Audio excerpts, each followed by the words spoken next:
Back office. A back office in most corporations is where work that supports front office work is done. The front office is the face of the company and is all the resources of the company that are used to make sales and interact with customers and clients. The back office is all the resources of the company that are devoted to actually producing a product or service and all the other labor that isn't seen by customers, such as administration or logistics.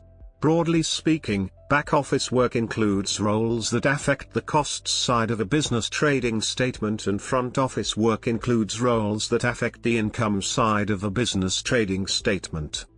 Although the operations of a back office are seldom prominent, they are a major contributor to a business success. They can include functions such as accounting, planning, inventory management, supply chain management, human resources and logistics. Back offices are often located somewhere other than company headquarters. Many are in areas and countries with cheaper rent and lower labor costs. Some office parks provide back offices for tenants whose front offices are in more expensive neighborhoods. Back office functions can be outsourced to consultants and contractors, including ones in other countries.